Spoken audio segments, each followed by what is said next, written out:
Jadi menurut Ibu, apakah program pembatasan kegiatan masyarakat ini perlu dilanjutkan atau bagaimana, Bu? Ya, kalau kita lihat bersama, pembatasan kegiatan atau aktivitas masyarakat itu sudah mulai dikurangi itu dari sejak PSBB. Itu kira-kira bulan Oktober kalau nggak salah ya, Oktober, November, Desember, Januari, sekarang udah Februari. Tetapi di media, angka yang kita lihat itu COVID semakin meningkat. Maukah yang hitung salah ataukah apa, pokoknya meningkat yang kita lihat. Dan sementara kita harus percaya dulu meningkat. Dan apa yang terjadi? Ekonomi semakin terpuruk. Nah, artinya kalau itu kita teruskan, apa yang kita harapkan begitu. Jangan-jangan justru kegiatan masyarakat itu yang kita batasin, itu justru lebih efektif menurunkan perekonomian daripada menurunkan COVID. Inilah yang menjadi pemikiran saya. Saya mempunyai kewajiban moral. Saya ingin kewajiban moral sebagai mantan Menteri Kesehatan yang pernah menghadapi pandemik. Saya ingin ulun rembuk untuk pemerintah, ulun rembuk untuk masyarakat semua. Mari kita bersama-sama. Saya ingin banget keadaan menjadi normal kembali. Bukan hanya Pak Jokowi saja yang pengen keadaan menjadi normal, tapi semua rakyat Pak Jokowi, semua ingin kita itu segera normal kembali. Nah, saya ingin urun rembuk ini bukannya mengkritik, bukannya menyalahkan siapa-siapa. Saya betul-betul ingin urun rembuk bagaimana sebaiknya. Dokter Lois sudah sempat ngobrol sama Dokter Siti Fadilah nggak? Kira-kira kasih bocoran dong, kira-kira bakal ada rencana apa nih Dokter Lois sama Dokter Siti Fadilah? Nah, Dokter Siti Fadilah ini kan juga sependapat sama saya sebenarnya. Secara garis besarnya kan sama. Dokter Siti Fadilah kan sudah ngomong bahwa ini bukan pandemi penyakit, ini pandemi alat positif. Dan wabah asli itu tidak perlu dipromosikan terus-menerus di media. Dokter Siti Fadilah udah ngomong kan. Nah, terus saya itu berjuang setengah mati demi apa? 250 juta rakyat Indonesia menentang WHO waktu itu. Saya nggak mau mengikuti. Ini kan dokter. Jadi saya sama Dokter Siti Fadilah ini kan sebenarnya satu seirama lah bahasanya gitu ya. Nah, cuman kan bagaimana menyampaikan suara kebenaran ini? Justru kita ditentang oleh sesama nakes sendiri. Terus pengambil kebijakan juga yang membuat aturan. Jadi ya susah. Dengan betapa frontal dan vokalnya dokter di sosial media dan ranah digital lainnya, dokter nggak takut, Dok? Enggak, Pak. Jadi gini, saya tanya dulu, takut sama siapa dan takut kepada siapa? Ini mungkin melanggar undang-undang atau segala macam, menimbulkan keresahan di masyarakat mungkin? Itu kan mungkin ya. Tapi karena saya tahu penjelasan ilmiah dan saya punya data dan fakta dari grafik infrared itu, pokoknya data saya lengkap. Ada yang berani melaporkan, ini saya tantang. Kalau ada yang berani mengatakan saya hoax, ya, atau mengatakan saya itu dengan pernyataan saya COVID bukan virus, kalau Anda menyebut saya hoax, buat aja laporan ke kepolisian, Mabes Polri. Ayo kita bertarung di pengadilan. Sudah ada panggilan belum? Pak, saya sampai sekarang di sini ada panggilan apa enggak? Tidak ada yang berani melaporkan. Belum ada. Oke. Belum ada. Beberapa kali memang Pak dari kedokteran ini berusaha membuat laporan. Tapi kan ini, kalau Anda mau membuat laporan, saya sudah ancam. Kalau Anda berani buat laporan, Anda yang tidak tahu apa-apa ini yang akan saya jebloskan ke penjara. Karena apa? Data saya valid loh. Data, fakta saya, grafik ilmiah, terus kemudian kematian itu semua lengkap, tinggal dibuka. Cuman kan waktu saya data dan fakta ini lengkap, saya mau presentasi ke siapa? Saya waktu itu pasti Pak Majen, TNI Datrawan sama Pak Bambang. Saya presentasi ke siapa, Pak? Karena apa? ID menolak saya, Kemenkes menolak saya. Makanya saya bilang, udah saya pakai sosmed aja deh. Pakai saya media, karena dari media TV aja kan nggak berani. Saya udah pernah ngubungin Metro TV, dikasih itu nomor teleponnya Bapak Hotman juga. Saya udah pernah ngubungin Rosi. Tapi kan karena isu nasional dan mereka nggak paham gitu loh. Harusnya kan kalau memang ini mereka ini kan semua orang ini Pak, saya seperti ini loh, kena sihir setan. Kok takut yang berlebihan teror? Anda ini takut teror takut dari mana sih? Kalau begitu, urun rembuk macam apa yang ingin Ibu sampaikan? Oke, ini berdasarkan pengalaman saya waktu itu dan berdasarkan literatur-literatur yang saya baca. Kalau saya lihat lockdown di Amerika hasilnya seperti apa, lockdown yang di Inggris hasilnya seperti apa, lockdown di mana-mana malah meningkat. Nah ini kan sebetulnya kalau katanya solusinya lockdown, maksudnya dengan lockdown itu COVID juga harus turun dong, tapi ternyata tidak ya, kecuali di Wuhan. Kalau bisa lockdownnya kayak di Wuhan mungkin bisa turun, tapi apakah betul Wuhan itu turunnya karena lockdown saya juga tidak pasti. Nah ini menurut pengalaman saya dulu waktu di flu burung, saya berpikir waktu itu Indonesia itu kan luas sekali dan bahkan ada pulau-pulau yang ada laut-lautnya menghalang-halangi. Itu untuk menjadikan satu kesatuan memang tidak gampang. Kalau menyatukan mindset, menyatukan ideologi barangkali itu sudah pernah kita lakukan dan itu bisa ya, Bhinneka Tunggal Ika.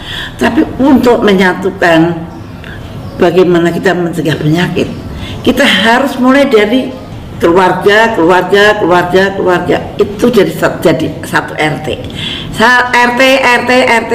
RT jadi satu RW jadi satu kelurahan jadi kecamatan jadi kabupaten jadi gubernur, dan kemudian gubernur atasnya lagi adalah negara.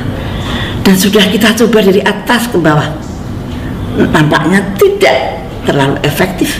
Ngapain tidak kita coba dari bawah ke atas? Saya dulu waktu flu burung dari RT, saya berdayakan RT menjadi RT siaga. Bagaimana RT itu bisa secara mandiri melindungi keluarga RT, keluarga se-RT itu dalam menghadapi bencana kesehatan yang disebabkan oleh bencana alam maupun bencana penyakit. Jadi di dalam RT itu ada satu forum dari RT dan kemudian tenaga kesehatan. Tenaga kesehatan bisa diambil dari RT itu atau mungkin dari luar atau mempunyai networking terhadap tenaga kesehatan atau seperti posko. Tapi posko itu posko di dalam RT, poskes namanya, pos kesehatan dalam RT. Nah dari RT inilah RT bisa memantau, pasti bisa memantau anggota RT yang berupa keluarga-keluarga itu, mana yang menderita sakit dan mana yang tidak. Kalau anggota RT itu ada yang sakit, misalkan di rumah A yang isinya 5 orang, bapak, ibu, anaknya 3, kemudian bapaknya sakit, yang 4 ada di dalam rumah.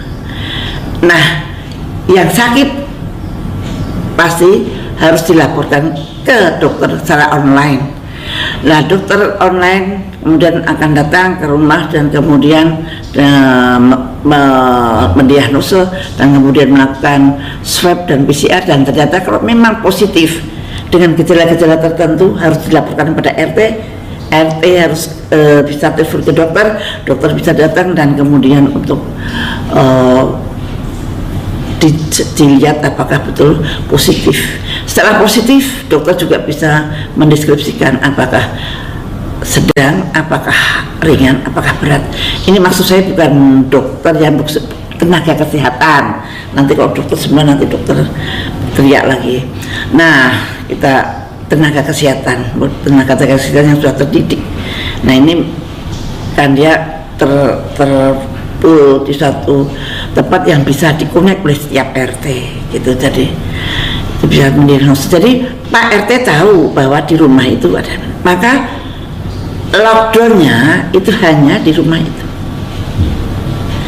Kira-kira yang jauh dari blok itu ya jangan di lockdown, silahkan mereka melakukan aktivitas, mau ke pasar kayak mau jualan kayak mau apa, mau at least hal ini tidak akan menyetop ekonomi yang berjalan. Tapi Pak RT sudah mempunyai SOP apa yang harus dikerjakan pada pasien itu dan pada keluarga itu. Pemerintah tinggal membuat SOP apa yang dikerjakan Pak RT, langsung saja Pak, tidak melalui siapa, tidak melalui forum yang besar-besaran. Saya mendengar akan dibentuk posko tangguh yang sangat complicated, anggotanya Pak Lurah dan sebagainya, terlalu jauh Pak, terlalu jauh. Tapi kalau RT itu Pak RT dengan warga itu pasti kenal, dekat dan sudah seperti saudara. Nah itu kita gunakan hubungan seperti itu untuk menghadapi COVID. Dulu saya menghadapi flu burung. Pada waktu flu burung itu isu yang menakutkan adalah kalau ada ayam mati, maka akan ada yang ketularan dan juga mati itu manusia yang di dekat ayam itu. Sampai kita bisa mengajari Pak RT pos kesehatan dari RT siaga tersebut itu bisa mengatasi bagaimana kalau ada ayam mati, bagaimana cara mengambil spesimen, bagaimana spesimen itu dikirimkan, dan kalau positif dia harus lapor kemana, masyarakat sudah tahu persis. Nah ini bagaimana kita harus membudayakan itu kembali. RT siaga sangat bisa, saya yakin itu, dan biayanya tidak terlalu banyak. Dan satu lagi, PCR hanya untuk yang sakit, bukan untuk yang dikira sakit atau yang berdekat dengan orang sakit. No, misalkan satu rumah ada 5 orang, satu yang sakit, yang 4 ini tidak usah di PCR dulu, urus yang satu kalau memang sakitnya sedang bisa juga dirawat di rumah dengan catatan kalau berat harus di rumah sakit. Ini nanti bikin SOP, nanti SOP-nya saya akan tenangkan nanti pada kesempatan yang lain karena akan terlalu panjang, bisa bicarakan di sini. Nah yang 4 ini tenang aja, nggak usah di PCR sekarang gitu. Kita lihat kalau 3 hari ada yang bergejala, nah kita lihat. Kalau jadi PCR hanya untuk orang yang sakit, jadi tidak mengerikan. Karena kita ngeri tembus 1 juta, padahal yang sakit cuma 200.000. 1 juta itu OTG-nya sudah 90% atau 80%. OTG tidak usah ke rumah sakit. OTG sebetulnya tidak usah perlu takut dengan OTG, karena WHO sendiri mengatakan OTG tidak menular. Kalau toh menularkan, tapi nularnya juga cuma OTG saja, nggak apa-apa. Yang penting kalau sakit sembuh. Yang penting kalau sakit dirawat sembuh. 1, jangan terlambat ke rumah sakit. 2, ini sangat banyak karena kematian lebih banyak adalah karena terlambat, karena tidak tahu, dan yang penting adalah orang-orang yang mempunyai komorbid. Itu betul-betul Pak RT harus sangat memperhatikan.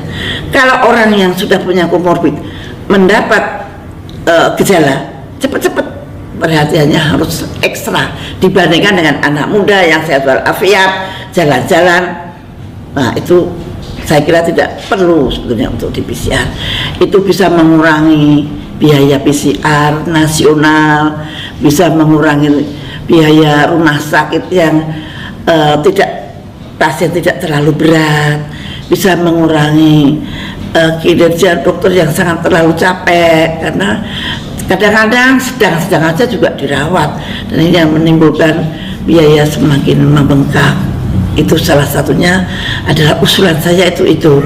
Jadi kita fokuskan pada mikro seperti kata Pak Jokowi. Mikro itu RT Pak Jokowi, dan di RT itulah pusat observasi yang paling dekat dengan keluarga, artinya masyarakat. Jadi peganglah Pak RT, dan pemerintah pusat hanya bertanggung jawab pada logistik apa saja yang diperlukan oleh RT untuk melayani masyarakat sekitarnya dalam menghadapi COVID agar tidak menyebar agar yang sakit bisa sembuh sempurna. Baik Bu, oleh karena itu apa yang menjadi pesan Ibu terakhir dalam episode ini?